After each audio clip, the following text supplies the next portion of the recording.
ಈಗ ಉಮಾಪತಿ ಗೌಡ್ರೆ, ರಾಬರ್ಟ್ ಚಿತ್ರ ಮಾಡೋ ಸಂದರ್ಭದಲ್ಲಿ ಸೆಟ್ಟಲ್ಲೂ ಕೂಡ ಅವರ ವರ್ತನೆ ಸರಿ ಇರಲಿಲ್ಲ, ಹಲ್ಲೆ ಎಲ್ಲ ಮಾಡಿದ್ದಾರೆ ದರ್ಶನ್ ಅನ್ನೋ ಮಾತುಗಳು ಓಡಾಡಿತ್ತು, ನಿಜಾನಾ ಇದು?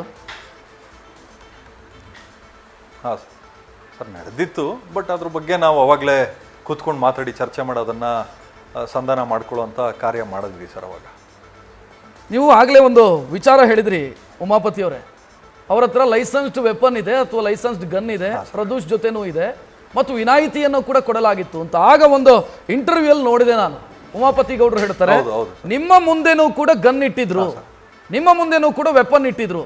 ಏನದು ಸನ್ನಿವೇಶ, ಯಾಕೆ ಆ ರೀತಿ?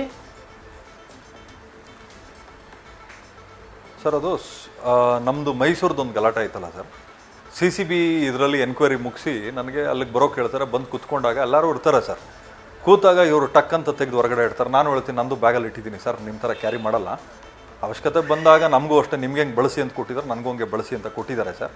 ನೋಡೋಣ ಬಿಡಿ, ಅದು ಯಾಕೆ ಆ ಚರ್ಚೆ ಯಾಕೆ ಅಂತ ಕೂತ್ಕೊಂಡೆಲ್ಲ ಮಾತಾಡಿ ಸುಮಾರು ಒಂದು 4-5 ಅವರ್ ನಮಗೂ ದೊಡ್ಡ ಮಟ್ಟಕ್ಕೆ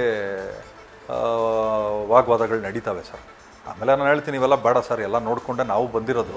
ನಿಮಗೆ ವಯಸ್ಸಾಗಿದ್ದಕ್ಕಿಂತ ಒಂದು 10-12 ವರ್ಷ ನಾವು ಚಿಕ್ಕವರಿದ್ದರೂ ಕೂಡ ನಿಮಗಿಂತ ಅನುಭವಗಳು ಭಾಳ ದೊಡ್ಡದಿದೆ ನಮಗೆ.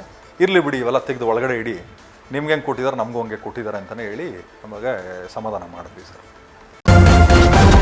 ನ್ಯೂಸ್ ಫಸ್ಟ್, ನಿರ್ಭೀತಿಯಿಂದ ನಿಮ್ಮ ಪರವಾಗಿ.